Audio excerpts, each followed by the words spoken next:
What's up, everybody? We are back. Big Man on Campus. Joined as always with my co-host, Ryan and Miko. Ron, we're back today, Saturday, 3 o'clock Eastern, talking a little college hoops.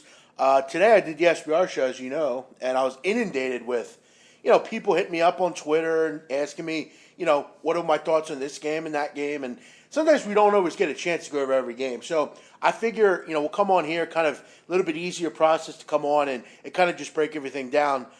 You take it on the chin, Ryan, early with Villanova, first half, which I told you, I said, 11 turnovers.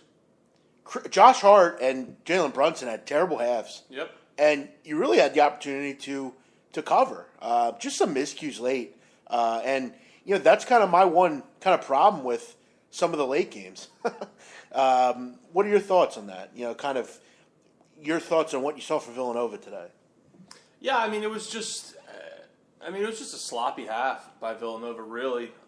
It started early with, 2 turnovers, and I think their first 3 possessions. So, and their big guns didn't get going early, and that kind of hurt them because the 3/5 of their starting 5 performed well, and they got key contributions from the bench. But it was just too sloppy, and yet we still had a chance to cover. And St. John's turns it over twice late in the first half, under a minute, and Nova just gives it right back and doesn't even get a chance. So, it was kind of a shitty way to start the day, but, I'm looking at some things for later, so I'll post something else later. So, I kind of tweeted out that I'm kind of like the Flyers right now. If you remember, the Flyers went on a 10-game win streak, and then they seemingly couldn't find a win in the next 2 weeks. So, hopefully that doesn't happen here. Dropped my last 3, but I'm sure we'll get it straightened out. Kind of just a tough little patch here. So, it is what it is. And it's funny because for the game, I believe, depending on what line you got, the closing line for that Nova game was 13. So they go ahead and pushed for the total game as well. So a couple early games, actually a lot of decent early games. Florida does not cover again as a big favorite. I mentioned on the SBR show, I thought that was too many points. Georgia, pretty live dog. They've been covering some of these bigger numbers. And, we continue to see some of these interesting larger spreads with the SEC, particularly involving Florida. They're not covering some of these big numbers. Dayton have no trouble with Duquesne. They bounce back after a loss at UMass. Seton Hall, I mentioned that was another trap game, I thought. Don't sleep on Providence Ryan at home. They're a pretty good home team. They got Kyron Cartwright back, and they get a nice win as a home underdog in that one. Miami pounds Pittsburgh. What happened to the Panthers today? They just continue to kind of be really inconsistent. That was a tough matchup, though, for Pittsburgh. If you just kind of look at things as far as Pittsburgh, not a very good defensive team. Flip the script, Miami kind of prides themselves on defense this year. And, Miami, I think, just has a few more weapons, so they kind of showed that today. Yeah, and I mentioned in that Georgia game, big play. If J.J. Frazier plays, that was huge. Yep. He plays, drops 25 today. He was possibly not going to play today. They needed him, and they had him today. Big win for them. Penn State, one of the ones I was wrong on early, they overcome another team that blows a lead. The 14-point lead for Minnesota in the first half, they blow the lead at Penn State and really lose a game they had to have at home or on the road. You have to beat teams like this if you're Minnesota, and they couldn't do it. Seems like the line kind of said everything about that game. It was a weird line, and it kind of came to fruition. Penn State, wins by 2, and I'm sure a lot of people were saw Minnesota, and as a pick'em, it closes a pick'em, and Penn State hits 2 free throws late. So another loss for Duke. They continue to lose without Coach Krzyzewski, without Emil Jefferson. They're not backable to me without those two. Virginia, a nice win on the road at Clemson. They continue to win close games. I mentioned I'm not looking to get in their way as a 3-point or less favorite. They just kind of always beat you. I don't know if anyone really watched that game or watched, at least the end of it, but London Perantes had a fantastic game today. He kind of their Mr. Everything today. What a big 3 late to put him up 3 and hit a couple late free throws to seal it. Big game from London Perantes. Yeah, a couple games at half, and then we'll get into it. North Carolina up 9. Look, again, free throws are going to hurt Florida State. I actually have Florida State in this game, and Florida State has missed 8 free throws in the first half. I mean, just continuous, kind of same old story with some of these teams. Florida State shooting 52% and down 9. This is a tough spot, though, for Florida State. You figure, coming off of, obviously had the big win earlier this week, big home win against Duke, and now they got to go and, take on Carolina in Chapel Hill. So, tough spot for them. But, hey, what you get, depending on what line you have, 8, 8.5, you're getting points. So, as long as they can kind of keep it close, I think they have enough offensive firepower to kind of do that. Sure.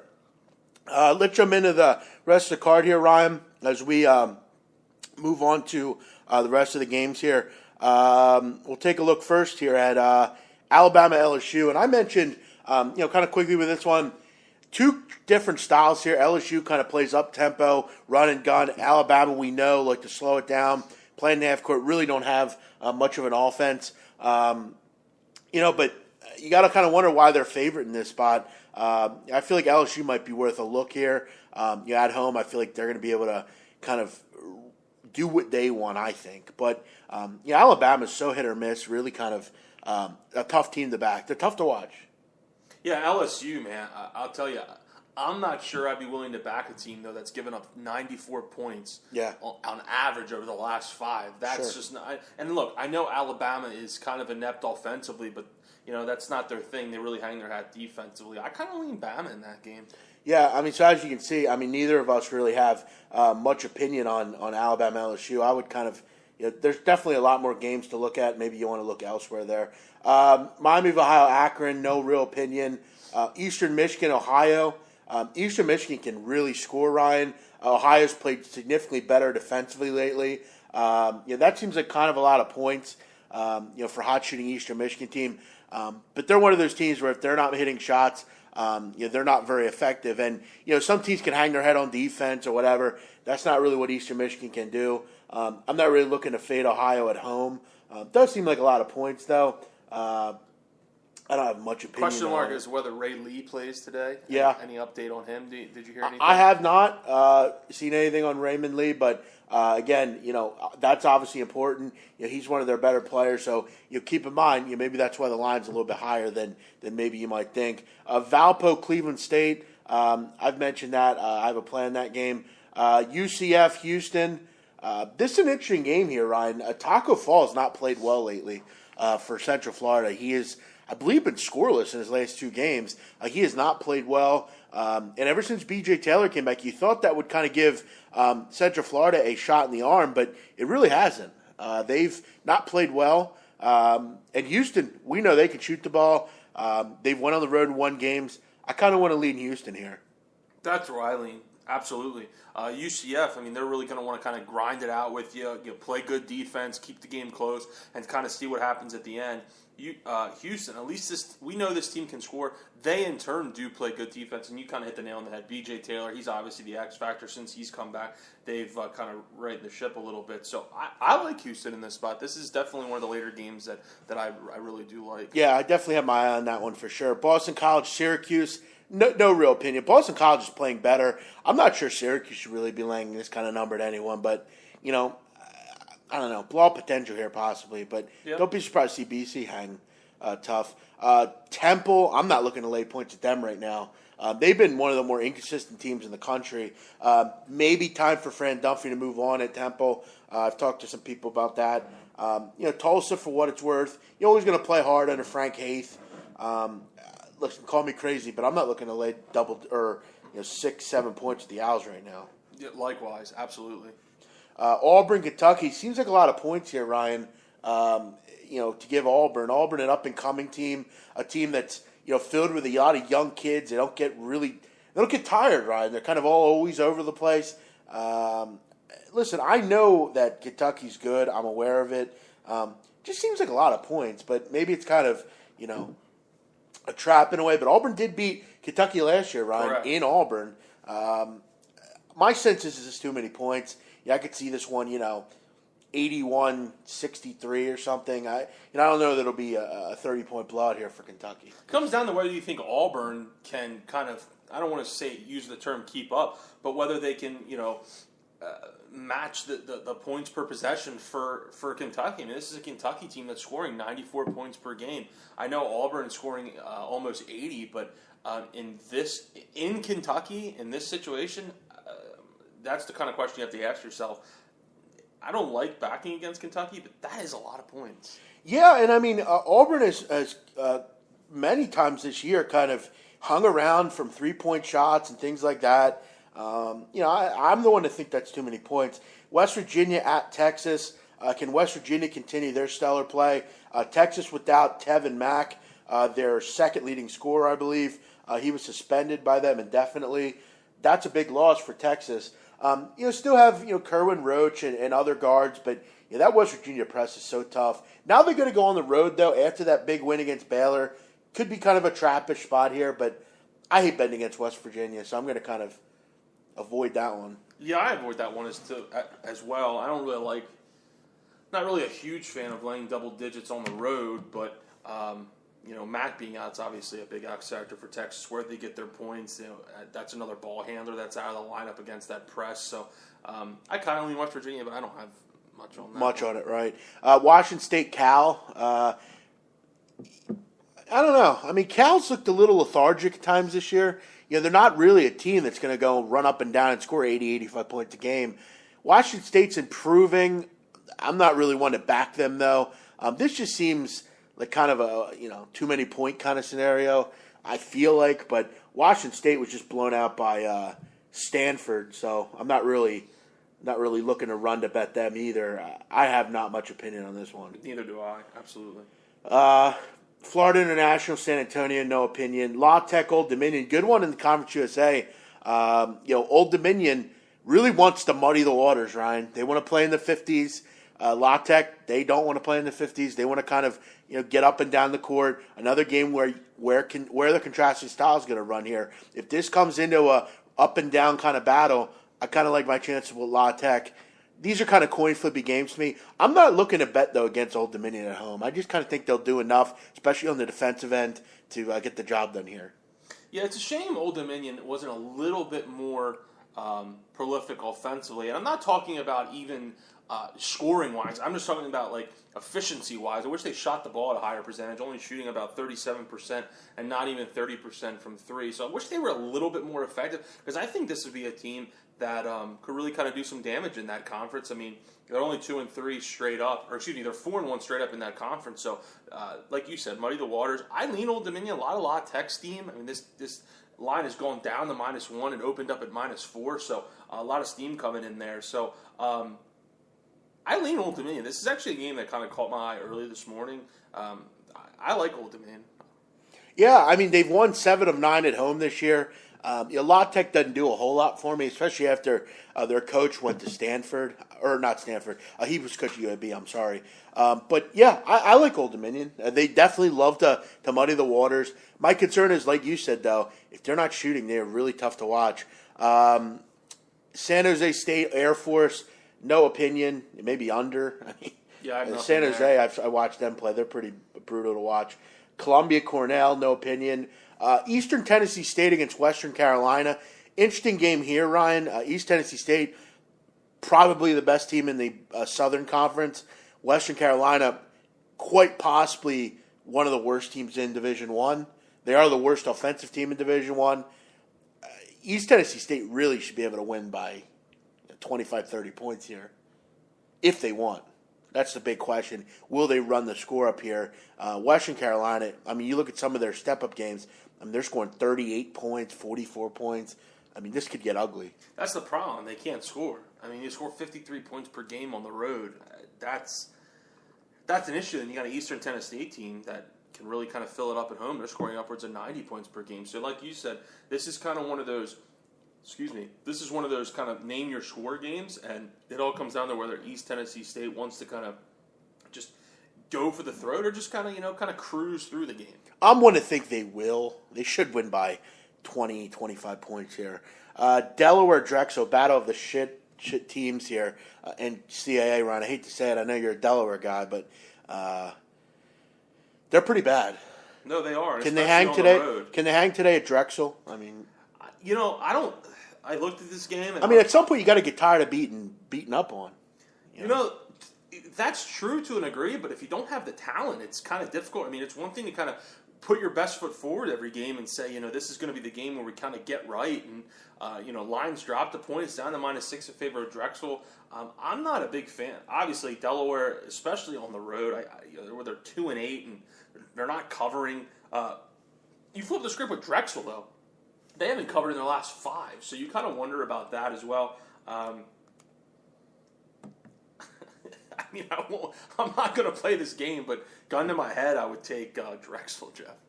Yeah, I mean, it's definitely I feel like we spent way too much time talking about it already. I love my Blue Hens, though. That was fun a couple years ago when they made the tournament. It was awesome. That was a fun year, and they were profitable. We remember that. Yeah, no, it was really cool, actually. I was definitely will remember that one. And, that coach has since moved on, but definitely definitely was cool for sure. Let me get back to where we were. Baylor, Kansas State. We talked about this one, Ryan, you and I, personally. And I mentioned it on the SBR video. I like Baylor here. I think this is a good spot for them to bounce back, to kind of get right a little bit. Here's what we're going to learn about Baylor if they lose today. They were a total fraud, and they had no business being number one. Yep. I'm willing to think that Kansas State, listen, I think they're good. I think Baylor's more along the lines of really good. They have the rebounding edge here by a pretty wide margin. I think off a loss, it's tough. I mean, 2 road games at West Virginia, now at Manhattan. They're going to be rowdy today at Manhattan, but I'm willing to think that they can get the win here. Yeah, I'll tell you, the thing about Baylor is, particularly in the last game, all those turnovers they had, and they were able to kind of tread water for most of that first half, where kind of got away from them there in the second. But obviously the turnovers kind of came too much. That's kind of where I look at Baylor and I say, I think maybe this team's a little different, where all those mistakes, all those things going on in that game, and they were able to tread water. I think they get right in this game. I think coming into Manhattan here, obviously coming off a loss, they're going to be motivated. They're not going to, they're embarrassed right now. I mean, if you just got named the number 1 team in the country, and then you follow that up with a loss, and a bad loss at that, you're obviously going to want to kind of put your best foot forward and give a great effort today in Kansas State, where it should be hostile, but, I mean, you're the number 1 team in the country. You need to win these kind of games. Sorry. I think you make a good point, Ryan. Kind of a unique situation against West Virginia. Every time you play them, you really never know how it's going to be. Kansas State doesn't press like that. They're not going to be, right. It's kind of, in a way, we've talked about it before, kind of a break a little bit, I guess. You don't have to worry about that constant pressure on you. Exactly. But, yeah, I'm willing to think that they can. Keep in mind, just because we think they will doesn't mean they will. Right. Baylor could have just been a total fraud, and exactly. As they are seemingly every year. But we'll see. Fordham, St. Bonaventure. Fordham with a big win the other night against Davidson. You had that your play of the day. Bonaventure, though, getting healthy. Jalen Adams healthy again. It's always tough to go up to Olean and win. I think Fordham, kind of a fat cat here, a little high on themselves. I think they go up and get humbled today at Bonaventure. They're not very good at the end of the day. This might be a good place to fade Fordham, actually. I think it is. Coming off that win, and not only did they cover, but like you said, they win the game outright. And in that game, though, if you look at that game, I mean, they still didn't score. I mean, they still couldn't score. They were just a big benefactor of a cold shooting night from Davidson. I mean, that's basically what it comes down to in that game. Davidson couldn't hit anything. Flip the script in this game. I look for St. Bonaventure to really kind of lay the lumber here. Last game was a fluke. That's all you can say. Fordham's not a good basketball team. Sorry. No. This might be a real good spot to back St. Bonaventure. One of the games so far that I definitely like kind of talking about it here, and Baylor too. Are you surprised Detroit beat Fordham or Oakland last night? Of course I am. Gotta be surprised. Yeah, why not? Detroit Mercy's bad. And on the road? Yeah, Oakland, that's a tough loss for Oakland. I mean, that's a game you really need to win if you want to consider yourself not only a winner of that conference, but a tournament type of team. They've had some great wins this year, Georgia and some others, or Valpo, but that's a bad loss. That's just like that Davidson game. You're at home, you're playing against a bad defensive team, and you come out lost, and as makes you wonder. It really makes you wonder. And Oakland, we kind of lauded them defensively for a while, but right. maybe that's starting to kind of backfire here a little bit. Iowa State, TCU. Iowa State definitely not getting any love here. TCU moves from 1 up to 2.5. I think this is a game where you kind of find out a little bit about TCU. They've had some, a definitely moderately easy schedule, not exactly tough other than the Kansas game. Again, Iowa State an underdog. I'll back them as an underdog every time. I love Iowa State again. Yeah, we like them the other night in the last game at Oklahoma State, and we talked about the numbers. I mean, Iowa State is an underdog, 14-6 in their last 20, and TCU, they don't cover in these spots, 11-19 when they're a home favorite of 3 points or less over their last 30 ball games. So TCU did the same thing last year. You look at them, they're 13-3. They're having a nice start to the season. And then they get into this conference where a lot of bigwigs here, and they kind of get humbled a little bit. So I like Iowa State today. This is definitely a game I would recommend. I'll say it before, I say it again. The Big 12 is a very tough conference. For sure. Not only do you have the very homerish officials, you have the home, playing home teams is definitely beneficial, but just kind of the landmines that you have, the Texas Techs of the world, right. The Oklahoma States of the world. Yep.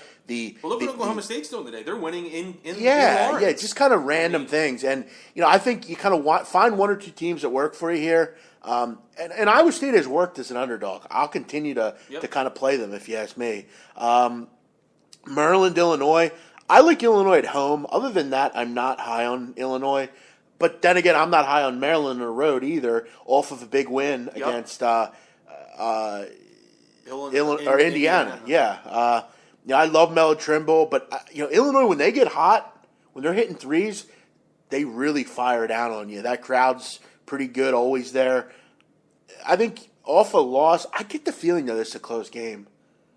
I kind of want to grab the points here, but it's a tough one. This is a stay-away game for me. This is tough because it's going to be interesting. Maryland has surprised some people. They're off to a good start. They're 15-2 to start the season. They're covering. They've been cover machines as of late. You get a big win against Indiana. Let's see what they do going into Illinois. It's always a tough place to play. Always put up a good fight there. Illinois is coming off a shellacking of Michigan the other night, and I kind of want to back the Illini here.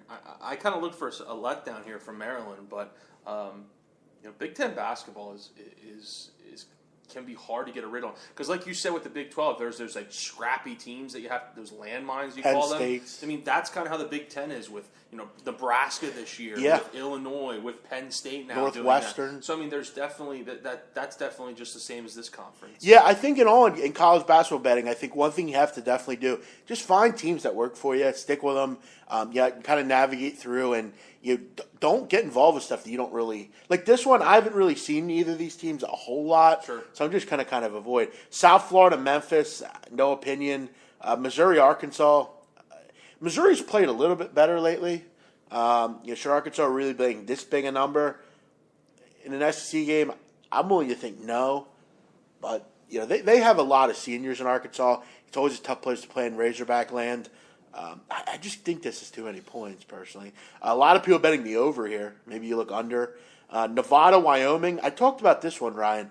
I think this is another tough line. This is really enticing to take Nevada here. But we've talked about it. Wyoming is a tough place to go and play. It's one of the more unique places to play in the country. I don't know if you know this, Ryan, but when you go to Wyoming, you have to travel into Cheyenne and take a bus to Laramie. Right. It's elevation. Keep in mind with Nevada, a lot of their players are transfers. They're not familiar with a lot of elevation games. Marcus Marshall and Jordan Caroline. Jordan Caroline played at Southern Illinois, I believe. Not a lot of elevation there, right. I don't think. And Wyoming has been hot. They've played well. They're well coached under Larry Shyatt, and they could score. Don't be surprised to see. We've seen a lot of close games with Nevada. Don't be surprised to see Wyoming get the job done here. Yeah, this is definitely an interesting one. Like I've said time and time again, Mountain West is not my conference, and I'll be the first to admit it. So I'll kind of ride with you on that one, Jeff. It definitely is an interesting line, though. Wyoming, definitely a tough place to play. Here we go, Ryan, with another double-digit number in the SEC. Yeah. With a team that you backed last Saturday as your play of the day at Auburn, Mississippi. Yeah, Mississippi, yep. I bet Mississippi the other night against Mississippi the other night at Georgia. You just kind of go with the flow with some of these conferences. This one, I just think this is too many points. I think Ole Miss will hang in this one, similar to the way they did against Florida several weeks ago. I remember grabbing them in that game. Listen, do they have Moody, Marshall Henderson? No. Burnett, I believe his name is.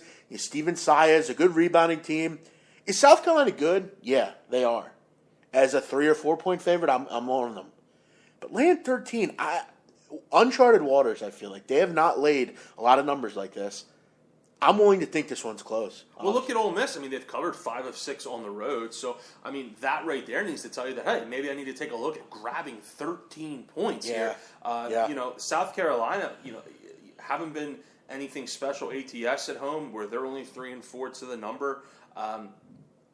Ole Miss has shown that they can kind of get the job done in this spot. They, like you kind of alluded to there briefly, they have the rebounding edge in this game, and I cannot stress enough how much, especially when I have a dog that has the rebounding edge, it's going to get those second chance points and kind of keep the game alive and even shorten the game a little. Because when you get those rebounds, there's 30 more seconds that can come off the shot clock. So Ole Miss also a team that can score. I mean, they're not totally useless on the offensive end. They can really move it up and down the court. Boise State, Fresno, tough game, no opinion. Arkansas, Little Rock, Arkansas State. I think Little Rock's a good back at home. On the road, I'm not as interested. I was pretty high on Arkansas State early on. They have since really tapered off. I don't have much opinion on them. Pac-12, UCLA at Utah. TJ James says UCLA is a lock. One thing, TJ, I think you should stop doing is calling games locks. There's very few locks in the world. Ryan, do you think there's any locks today on the board? No, I don't use the word. The only time you use a lock is when like your play hits and you're like, man, that was a lock. I'm so glad I pulled the trigger on that. You know, a lock is when you walk outside and it's cold and you say, wow, it's cold outside today. Right. That's a lock. Yep. Nothing in sports is a lock. Patriots money line tonight. Yeah, Utah though playing better. That is Huntsman Center's a tough place to play, Ron. You know that with Krzysztofiak. UCLA seemed to really mostly every challenge this year they've seemed to be able to deal with. Back-to-back road games, too, for UCLA. Yeah, so in the mountains how do they respond to that? We'll see. They're not going to win every game, Brian. I think we know that. I would lean UCLA, but don't be surprised to see it close. It's not a game I'd be betting on. The big thing you have to look at, too, when you're kind of capping UCLA games is look at how well the opposition defends the three. Utah holding teams to about 34%, 31% at home. It's pretty solid. So that's kind of where UCLA kind of lives. I mean, they're still shooting 45% from three as a team. So that's one thing I know when I'm looking at a UCLA game is I want to see how the opposition. Here's the thing, though, Ryan. I don't want to bet against UCLA. I'm just not at all. Looking to do it. No, for sure. If I don't like it, I'm just going to stay away. Pass, right? I'm not. Utah's kind of just been kind of, for me over the years, kind of an overrated team. They're a good team, but I'm just not sure you have to get that they're a perennial team that can win a ton of games. But they're getting better. Southern Miss Charlotte, no opinion. Illinois Chicago, Ryan, another money line play here on Illinois Chicago. Yep. I bet them the other day. I'm going to bet them again here.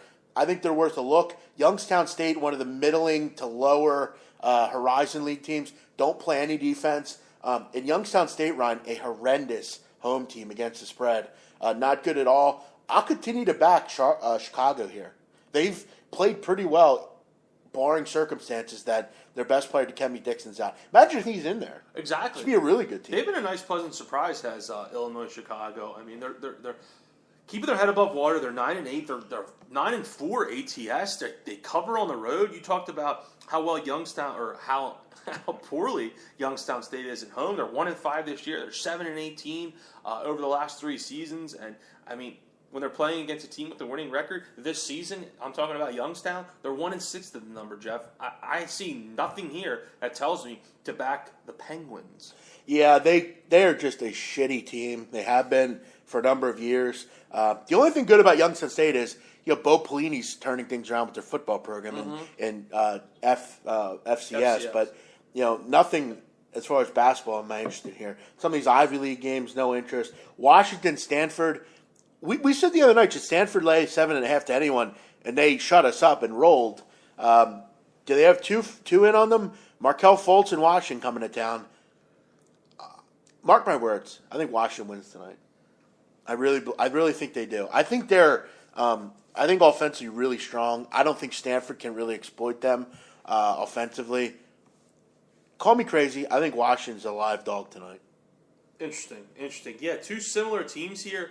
The only thing I worry about is Washington's kind of they haven't played well on the road. I mean, point blank, they haven't played well on the road, so I kind of worry about that and their kind of inability to get stops on the defensive end. So I don't have anything on that game.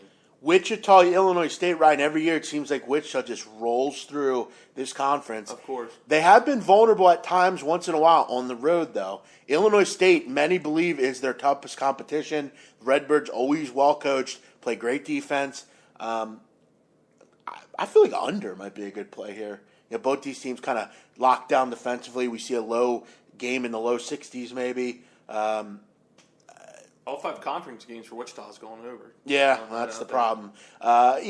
Listen, I don't like to bet against Wichita. I go Wichita here. I feel like they'll slip up at some point in conference, but Wichita they're 18-9 their last the last 3 years on the road. So here's the thing: if someone wants to beat Wichita, go beat them. Right. I mean, no one's really done it over the years. I'm not looking for a spot to bet against them. Kind of like, and I think you make a good point about UCLA. It's similar here. You either bet on them or you pass. Right. That's the way I look at Wichita, and it's the way I've looked at them the last few years. I mean, some people look for spots like this. They kind of try to fade some of these teams that normally win, and that's just not the way I bet. I mean, I'm looking to back good teams and the teams that have done well, and I don't really like betting against Wichita. West Kentucky, Middle Tennessee.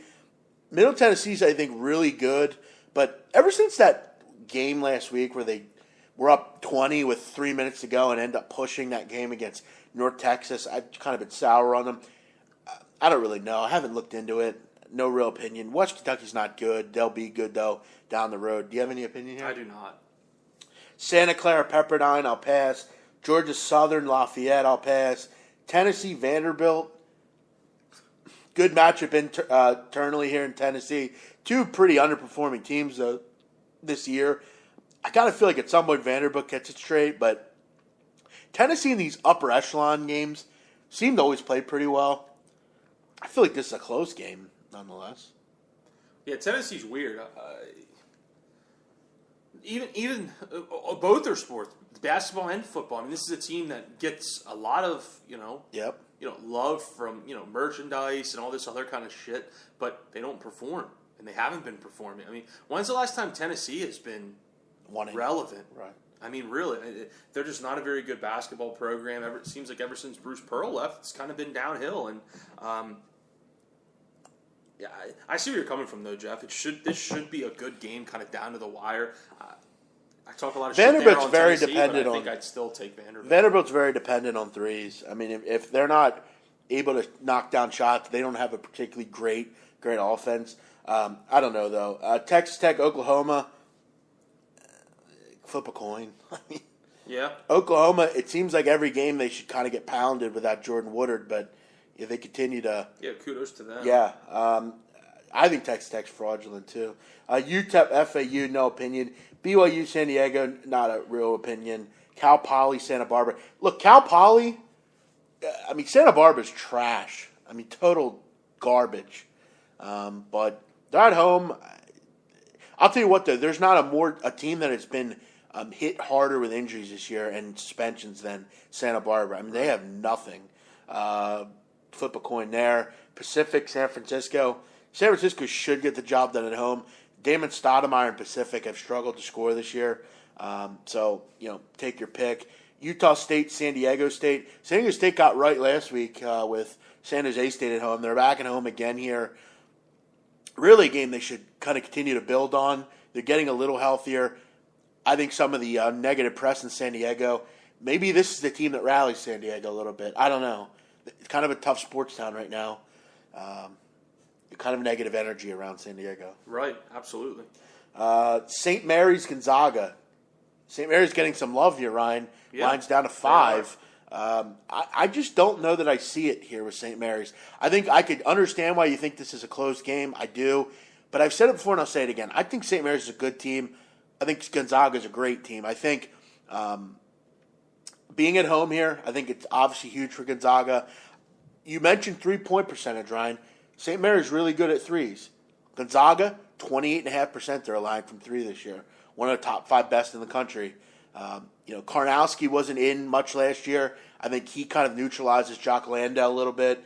What they have to do here, they have to get Karnowski in foul trouble. That's how you beat Gonzaga, I think. Kind of gets him out of there. It kind of allows you to do kind of what you want on the block, I guess. But it's a great battle of bigs here between those two. Landale, that's gonna be really fun to watch. If they want to kind of make their mark, if Gonzaga wants to kind of take the next step and prove that they're for real, come out and make a statement tonight. I mean, I don't think Gonzaga's stupid. I don't think I think they realize that, look, other than St. Mary's, really this conference is kind of watered down, and people look at it that way. So if we want to kind of make a name here, let's come out and really kind of take it to St. Mary's. So and St. Mary's will play with Inspire. This is always a big game. This is always a game that both these teams circle. But I kind of lean with you. I'll take Gonzaga here. I get a feeling this is like a 78-68 type of game. Where they'll hang, but I feel like Gonzaga will do a little bit enough late to get a cover here. And at 5, I think 5 is a pretty good number here, Agreed. Frankly. UC Davis, Northridge, no opinion. Fullerton, Irvine, no opinion. Oregon State, Oregon. I mean, I get Oregon State's bad, but Civil War 25. Yeah, Civil War game. When's Tinkle supposed to come back? Any idea? I'm not sure. Should be back pretty soon, I would think. But your guess is as good as mine. Late night degenerate play, Ryan. Hawaii, Long Beach. Any opinion? No opinion. It's a pick 'em, but I have nothing on that game. Let's just run through quickly some of these added games, I guess you can call them. Denver, North Dakota State, no opinion. Furman, Wofford. Furman's played pretty well this year. Wofford, always a good home team, though. Tennessee, Martin, Southeast Missouri, no opinion. Monmouth and Niagara, right? Niagara's pretty bad. Should Monmouth get right here? You would think they would. They need it. They need kind of a get-right game. I mean, Monmouth has been kind of up and down, haven't had the best start to the season. They're 12-5. They need to pound Niagara. I'll tell you, they do, absolutely. And they need to kind of get some stops. They need to string some stops together tonight defensively. That's kind of where the defense is hurting Monmouth this year. If they play like they did against Iona, they can beat anybody. I mean, they really are strong. They just kind of have a ton of options. Niagara is bad. They've owned Niagara. What's Niagara's record, by the way? Pretty bad. I think they have 4 wins. Okay. They have 5 wins. They're 5-12. Yeah, pretty bad. No excuse here for Monmouth tonight. Right. Belmont, Eastern Kentucky, no opinion. Tennessee State and Moorhead. Talk about a weird line this is. Tennessee State's really good. Defensively, they're strong. Why are they an underdog here at Moorhead? Moorhead is trash. Yeah, 12-5 versus a 6-11 team versus Moorhead State, who you say they're trash. They're also trash ATS. Yeah, it's one thing if a team, and that's where I think people need to look at things. Obviously, is if the team's 6-11, but they come out and they're 9-4 against the spread. I mean, then okay. Yeah, maybe they're worth it back at home. Listen, I'm holding my nose here. I'd go Tennessee State. Yeah, I mean, you would think. I mean, the only thing Moorhead really always does pretty well is rebound the ball. I mean, better back with Kenny Fareed years ago. I'll go Tennessee State. This is an interesting line, though. Murray State, Southern Illinois, Edwardsville, no opinion. West Illinois, Omaha, no opinion. Rest of these I really don't have much opinion on. Yep. One other one, right? North Dakota. They've been a pretty solid team, the Sioux, this year. They're getting 6.5 tonight against Montana. Is Montana going to shoot lights out 2 games in a row? And no offense, Maybe. I mean, North Dakota and Northern Colorado Maybe. a little different. I'm going to think North Dakota hangs here. But that's really it. I think, Ryan, for us, I think a lot of the games we looked at, we had some decent opinion. I think definitely Baylor's worth a look. I think Ole Miss is worth a look. Yeah. Any you're looking at? Houston, maybe? Yeah, Houston. I said I really liked Iowa State. Sure. That's a game I really like.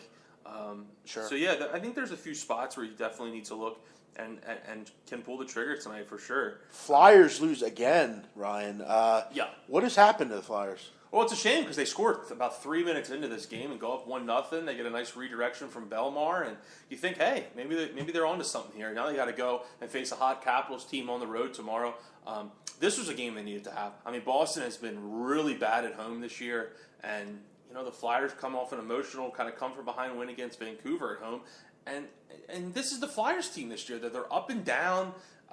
The Flyers right now remind me of the Sixers years ago, where they're average, they get into the playoffs, and they lose in the first round. And it's like, I mean, to me, there's nothing worse than that being a team that you root for. Nothing. Yeah. I'd rather my team suck or be really, really good than be somewhere in between. To me, there's nothing worse than that. There's nothing worse than a team just toying with you. You get into the playoffs, and I mean, we've talked about this before, dude. Unless my team's a legit championship contender, the playoffs don't do anything for me anymore. Like, making the playoffs doesn't do anything for me. So, yeah, I mean, we said it for a long time. Goaltending, unfortunately, has been a problem for them for a lot of years. They don't have. And it's funny. Hackstall actually makes the right move today. Didn't I say the other night? I said, now you come back the next game and you start Neuwirth. I mean, and he can't stop anything today. He just can't. Yeah, he's lost. Yeah, I mean, they're hanging on by a thread, but I think I agree with you. They're just kind of a team that, they had that 10-game run or whatever it was, and now they're back to hanging on for a playoff spot. And it's like, if they make the playoffs, great, but it's like are they good enough to win? Then everyone wants to say, well, anything could happen. It's like, dude, we're Philly. We don't have those runs. Right. We don't get those Giants runs where they're 8-8 and they go to the Super Bowl and win. We don't get those. Right. And this is Philly. That doesn't happen. Sure. All right, guys. Well, that's it. I thought I'd take some time, Ryan and I. We thought to take some time out to just kind of, kind of get everyone's opinion. I don't know how many people knew we were actually on. We kind of just threw it together quickly. And I'm sure people will still hit me up after the fact and ask about a game. But hopefully some of you guys took this as some good information. And, the 2 o'clock games are wrapping up here, too. So I'm sure everyone will be kind of glued. Butler making a fierce comeback. They're up halfway through the second half there. Definitely some games, some close games, too. A lot of these 2 o'clock games, like 1-2 possession games right now. So yeah, so we'll see how that all goes. Ryan, are you going to watch Mohamed Bamba tonight? I mean, I'm sure I'll tune into him. I mean, he's being pursued by Michigan. Doubt he goes there. But, I'll definitely check him out. Just, one, because he's local, and two, because he is such a big talent. So yeah, sure. All right, guys, everyone have a great night. We'll be back Monday with another show, breaking everything down. Everyone have a great night. See ya. Bye-bye.